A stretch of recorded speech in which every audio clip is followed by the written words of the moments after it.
The alarm started going off at 2:47 a.m. Not in my office, I didn't work there anymore. I was sitting in my new place across town, watching live news feeds on 3 monitors. Smoke was coming from the Arizona data center, thick black smoke that the helicopters were circling around like vultures. The headlines scrolling across the bottom read, "Nexus Global Systems suffers catastrophic failure, millions affected, 12 hours. That's how long it took after they fired me for the whole thing to collapse. My phone started ringing. I didn't answer. I knew exactly who it was and what they wanted. They wanted me to come back and fix their mess. But when you spend 18 years building something from nothing and some 28-year-old with an MBA and her grandfather's last name fires you in front of your whole team, you don't just come running back the second they panic. Let me back up and tell you how we got here. My name is Cooper Ashford. I'm 52 years old. I spent 8 years in the Navy as a nuclear engineer on submarines, got out, earned a PhD, and built the Colossus architecture from a single server rack in my garage. That was 18 years ago. Today, Colossus powers banks, airlines, hospitals, and half a dozen government agencies.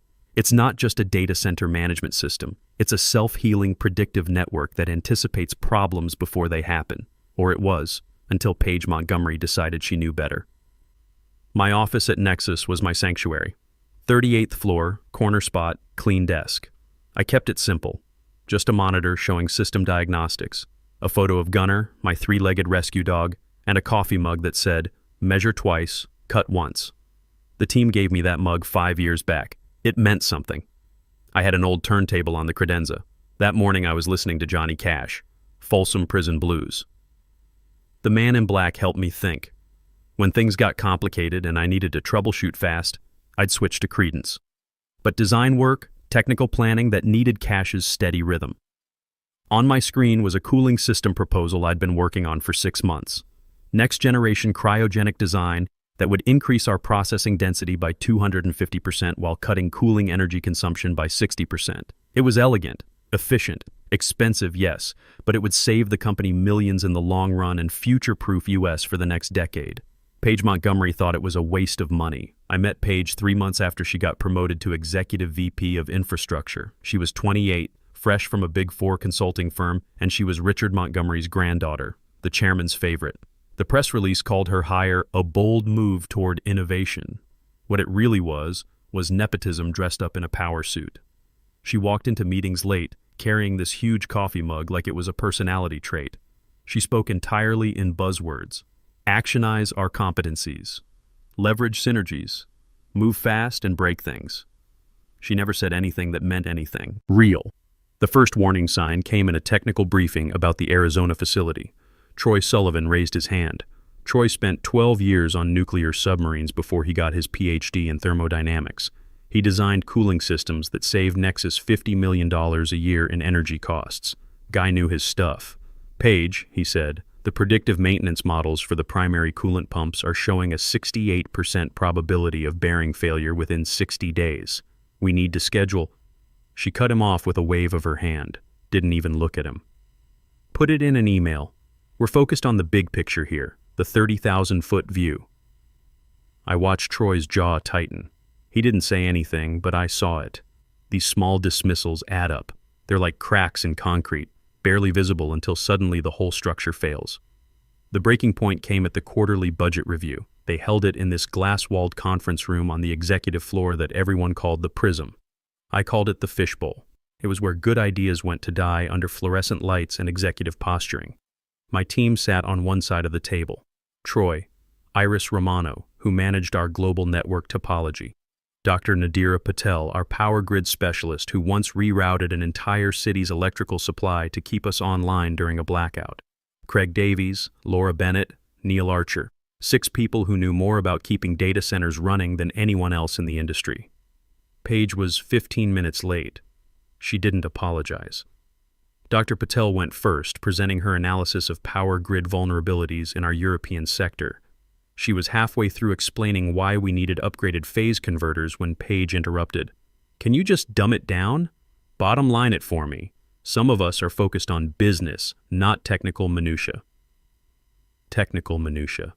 Dr. Patel had a PhD from MIT. She was an immigrant who'd worked her way up from nothing. And Paige just dismissed her expertise like it was an inconvenience. The room got quiet. Not the good kind of quiet. The kind where everyone's uncomfortable but nobody wants to be the first to say something. Then it was my turn. I put the cooling system proposal on the main screen. The numbers were solid. 250% increase in processing density. 60% reduction in cooling energy costs. Initial investment of $47 million. Payback period of 3 years. Then $15 million in annual savings after that. Paige didn't even look at the data. She leaned back in her chair and gave me this condescending smile.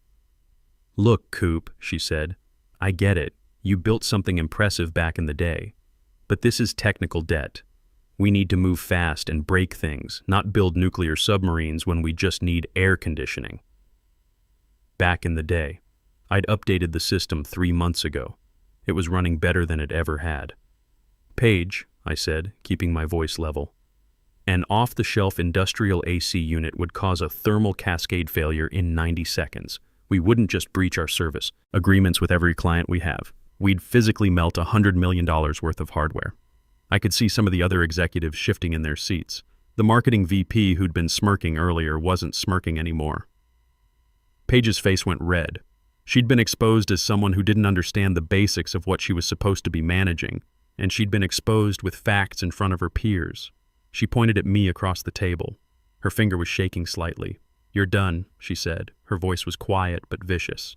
"Pack your things." Then she looked at my team. "The rest of you will adapt or you'll be next. This obsession with perfection is costing us money." She thought she was cutting off the head of the snake. She had no idea what she'd just done. There was this beat of stunned silence. Everyone stared at me, waiting to see how I'd react, waiting for me to argue or defend myself or maybe break down. I didn't do any of that. I just looked at her until she looked away first. Then I gave her a small, cold smile. "Thank you for the clarification," I said. I stood up, grabbed my notebook, and walked out. Calm, professional, like I was just heading to another meeting. But as I walked past Iris Romano, our eyes met for maybe half a second. That was all it took.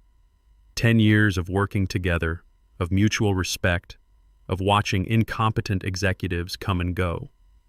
She gave the tiniest nod. The protocol was active. Back in my office, Johnny Cash was still playing. I didn't touch my computer, didn't delete anything. That would have been sabotage, and I don't work that way. I just packed my personal items. The mug went in my bag first, then Gunner's photo. I took the Cash record off the turntable and slid it carefully into its sleeve. These were the things that actually mattered. As I walked toward the exit, something happened that I'll remember for the rest of my life. One by one, my 6 specialists stood up from their desks. Iris closed her laptop. Troy set down his schematics. Dr. Patel unplugged her workstation. Craig, Laura, Neil, all of them stood. They didn't say anything, didn't make a scene. They just placed their security badges on their desks. 6 small plastic rectangles on white surfaces. Then they fell into line behind me. 7 of us walked through that building together. The security guards watched, confused, but they didn't stop us. What could they do? We weren't yelling. We weren't protesting. We were just leaving. Paige Montgomery thought she'd fired one employee. What she'd actually done was unplug the entire system from its power source. That night, we weren't sitting at home feeling sorry for ourselves. We were in a leased office space on the other side of town. It smelled like fresh paint and new carpet. We'd signed the lease 2 years earlier, paid the deposit from a joint account we'd all been contributing to. Call it insurance. I'd always known a day like this might come. Competence threatens insecure people. Always has. Bush was already at a whiteboard, sketching cooling system diagrams. Iris was setting up a secure network. The energy in that room wasn't sadness or fear, it was focus, purpose. We sat on cardboard boxes later that night, sharing takeout and cheap beer. Iris raised her cup. "To Foundation 7 Consulting," she said. We all raised our cups. "To the Foundation," I said. I looked around at the 6 people who'd followed me out. Troy had 3 kids in college. Walking away from his salary was a financial risk. Iris was a single mom with a mortgage. Dr. Patel was an immigrant. I'd sponsored her visa years ago when nobody else would take a chance on her. Craig and Laura both had families depending on them. They'd all walked away anyway, not because I asked them to, because they chose to. That's loyalty you can't buy and can't fake. That's the kind of team you build over 18 years of treating people with respect and trusting their expertise. And that's exactly what Paige had just thrown away. My sources inside Nexus told me what happened the next morning. Paige called an all-hands meeting with what was left of the department, a handful of junior engineers and terrified interns. She announced a strategic partnership with a managed services vendor called Velocity Tech Group. I knew them. They were famous for slick presentations and operational disasters. She stood up there, confident as ever, and introduced this team of kids fresh out of college. Average age maybe 24. They had certifications but zero real-world experience. They were clutching copies of the Colossus Operations Manual, a document I'd written personally to be detailed enough to look comprehensive but useless without the knowledge that lived in 7 heads. 7 heads that just walked out the door. Paige's final words to them were, "Your only job is to keep the lights on." Simple, declarative, completely meaningless when you're dealing with systems this complex. She might as well have told a bunch of kids to perform brain surgery after reading a textbook. The collapse didn't start with a bang. It started with a flicker. Less than 12 hours after we walked out, there was a minor power fluctuation from the Nevada electrical grid. The lights dimmed for maybe half a second. A total non-event. For my team, it would have been an automated alert that cleared itself in seconds. The system would have balanced the load seamlessly. But my team wasn't there anymore. Inside the Nexus Network Operations Center, monitors lit up showing the power dip. The Velocity Tech kids stared at the screens, then they started frantically flipping through the manual, looking for a procedure, a checklist, an answer. The answer wasn't there. What they didn't understand was that Colossus was designed for exactly this scenario, built to protect itself above everything else. In the absence of expert guidance to perform the complex reset protocols, the system's core programming took over. Prime directive: prevent hardware damage. So, exactly as I designed it 18 years ago, the system began a cascading shutdown. Orderly, methodical, catastrophic. Alarms that had been silent for years started blaring. Red lights that only existed in training simulations flashed across the operations board. The Velocity kids just stood there, faces going pale, watching their career-ending disaster unfold in real time. They were pilots in a cockpit where none of the controls responded. The Arizona data center, the flagship of the entire Nexus network, went dark. Not a slowdown, not a degraded service alert, complete blackout. One moment it was processing millions of transactions per second. The next, it was a silent building full of rapidly heating servers. The real-world impact hit fast. An airline's entire booking system vanished.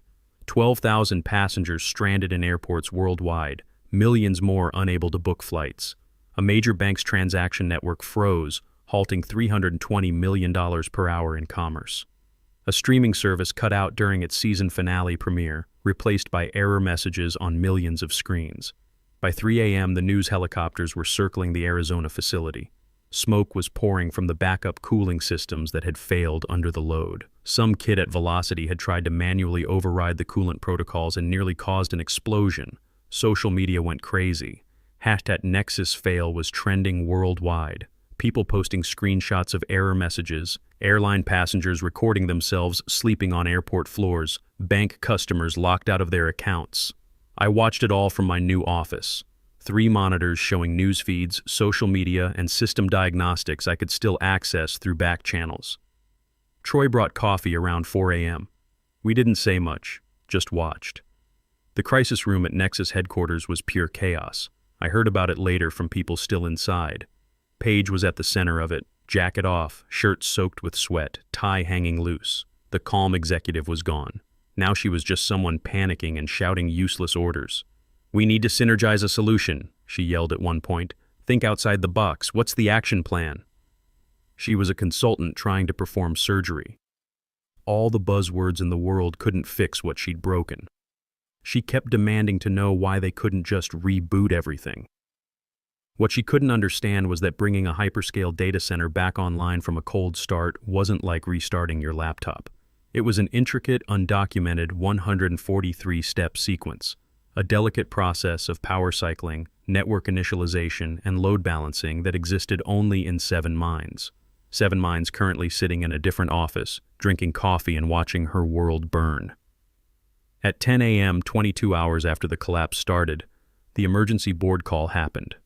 The video grid was full of grim, angry faces. The Nexus board members looked shaken. Richard Montgomery, the chairman and Page's grandfather, looked about 10 years older than he had the day before. Next to them were the clients, CEOs of the banks and airlines currently losing millions per hour. They weren't scared. They were furious. Page was on the main screen, looking small and defeated. She was trying to deflect, blaming unforeseeable circumstances and unprecedented technical challenges. Nobody was buying it. She finally had to say it out loud. "We don't have anyone on staff who knows the cold start sequence. The documentation is incomplete." Silence. Then Diane Rothman spoke. She was the CEO of their biggest client, a major financial institution. Her voice was ice cold. "I don't care about your documentation," she said. "We never had a contract with you, Page. We had a contract with Cooper Ashford's 6-9's uptime. That's what we paid for. That's what you sold us. Get him on this call. Now." It wasn't a request. Richard Montgomery looked at his granddaughter. His face said everything. She'd been his golden child, his bold hire, his vision for the future. Now she was just the person who'd destroyed the company. The board members who'd supported her promotion were silent. They'd placed their bet on nepotism over competence, and they'd lost. There was some frantic scrambling off camera. Then a new window opened on the video grid. My face appeared on the main screen. The contrast was perfect. Paige was in her war room, disheveled and desperate. I was in a clean conference room, calm and professional. Behind me, clearly visible through the glass wall, was our new company logo, Foundation 7 Consulting, and I wasn't alone. My 6 specialists sat on either side of me: Troy, Iris, Dr. Patel, Craig, Laura, Neil, silent, professional. A display of competence that Paige had thrown away. I looked into the camera. I didn't acknowledge Paige at all. I spoke directly to the board. "Nexus doesn't have a technical problem," I said. "It has a personnel problem." I gestured to my team. "And as you can see, the personnel are currently otherwise engaged." I watched Paige's face on the monitor, the exact moment she understood what she'd done. Not just fired an employee, not just made a business mistake. She'd picked a fight with someone who held all the cards, and she'd already lost everything. I didn't wait for them to beg. I took control of the conversation. "Here's the solution," I said. I shared my screen. A document appeared. Foundation 7 Consulting, Nexus Restoration and Management Proposal. It wasn't a negotiation. It was a list of terms. "My team will restore the Arizona network and get your systems back online. Our fee for this emergency service is $75 million, wired in advance before we start work." A few of the board members flinched. One opened his mouth to object. Diane Rothman cut him off with a look. "Keep going," she said. "Moving forward, Foundation 7 Consulting will manage Nexus's entire global data center network as your sole independent contractor. My old department budget was $18 million per year. Our annual fee will be $72 million. I paused. Plus that $75 million emergency fee up front, non-negotiable. The numbers were deliberately punitive, 4 times what they'd been paying. It was the price of their stupidity and arrogance. Richard Montgomery looked like he'd aged another 5 years in the last 5 minutes. That's excessive." "No," Diane Rothman said flatly. "That's the market rate for expertise you can't replace. Sign it." The other client CEOs nodded. They were hemorrhaging money every minute this call went on. They didn't care what it cost. They just wanted their systems back. "There's one more clause," I said, scrolling to the bottom of the document. Clause 7B. "All directives, reports, budget approvals, and communications for Foundation 7 Consulting will be channeled exclusively through a single corporate liaison, someone who will hold sole authority to approve our invoices and coordinate all interactions between our companies." I looked directly at Paige for the first time. That liaison will be Executive Vice President of Infrastructure Paige Montgomery. The camera focused on her face. I watched the color drain from it in real time. She understood immediately. She wasn't being fired. That would have been mercy. That would have let her leave with some dignity, maybe find another job somewhere else. This was something much worse. She would keep her title, keep her office, keep her salary, but her actual authority was gone. The woman who'd dismissed experts as overpaid and outdated would now spend her days personally approving seven-figure invoices for the people she'd fired. She'd sit in meetings taking notes while we gave her instructions. She'd coordinate schedules and forward emails and do administrative work. She was being transformed from an executive into a secretary. Her entire professional existence was now a tool for her own daily humiliation, and she couldn't quit. Not after this disaster. Quitting would look like running away from responsibility.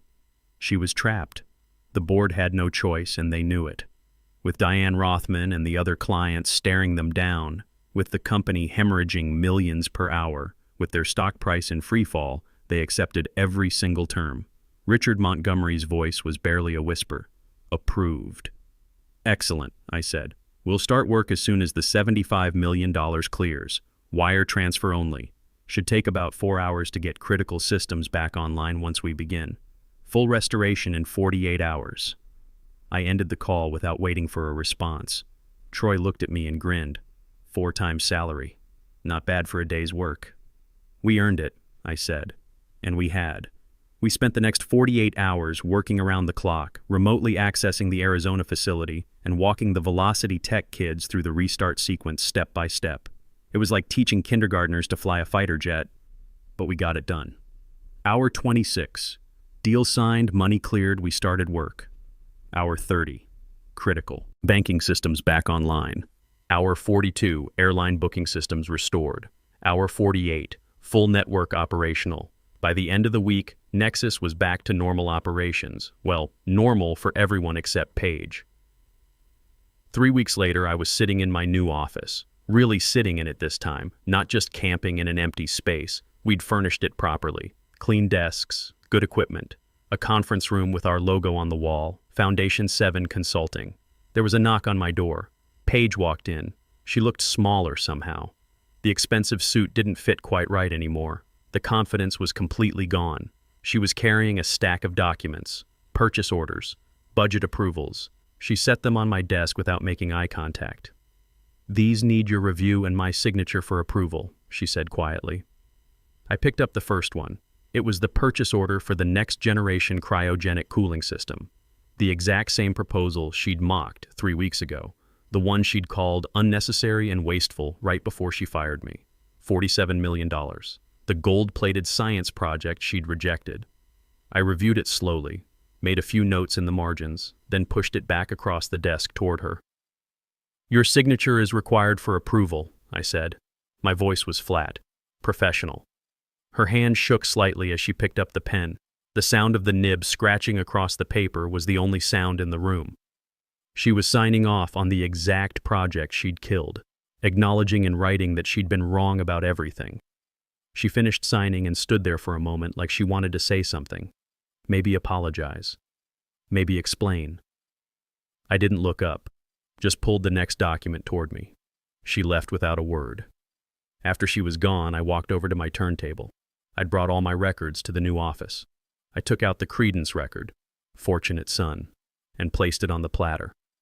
As the opening guitar riff filled the room, I looked at that signed purchase order on my desk. It wasn't just a business document, it was proof, evidence that competence beats arrogance every single time. 6 months later, things had changed even more. Foundation 7 had picked up 3 additional Fortune 500 clients. Companies that had watched what happened at Nexus and decided they wanted the people who actually knew what they were doing. Our revenue in the first 6 months exceeded what I'd made in 5 years at Nexus. Troy's son came on board. Fresh out of college with an engineering degree, but actually willing to learn. I spent a couple hours every week teaching him the things you can't get from textbooks. How to read a system, how to anticipate failures, how to build something that lasts. I started teaching a night class at the community college too. Introduction to Data Center Architecture. Most of the students were older folks looking to change careers, people who'd been told they were too old to learn new things. I knew better. Experience matters. Wisdom matters. One of my students was a 47-year-old former factory supervisor. Smart guy, just needed someone to give him a chance. I hired him as an intern. He's now one of our junior engineers. As for Paige, last I heard, Richard Montgomery quietly moved her to a position in HR. Corporate exile. She's probably pushing papers and approving vacation requests now. I don't think about her much anymore. What I learned that day in the glass conference room when she pointed at me and said I was done was something I already knew from the Navy but had forgotten in the corporate world. Competence doesn't retire. It doesn't fade away just because someone younger and louder shows up. Real expertise, built over years of hard work and learning from mistakes, that's something you can't fake and can't replace. Slow is smooth. Smooth is fast. They taught me that 25 years ago in the service, and it's still true today. The young hotshots always want to move fast and break things. But the people who actually build things that last, who keep the lights on and the systems running, we measure twice and cut once. We do it right the first time. And when someone makes the mistake of throwing us away, well, they find out pretty quickly what they actually had, usually right around the time everything catches fire. I took a sip of coffee and looked around my office. My team was out there, doing good work, building things that mattered, getting paid what we were actually worth. Sometimes the best revenge isn't revenge at all. Sometimes it's just being so good at what you do that they can't function without you, and then making them pay for it.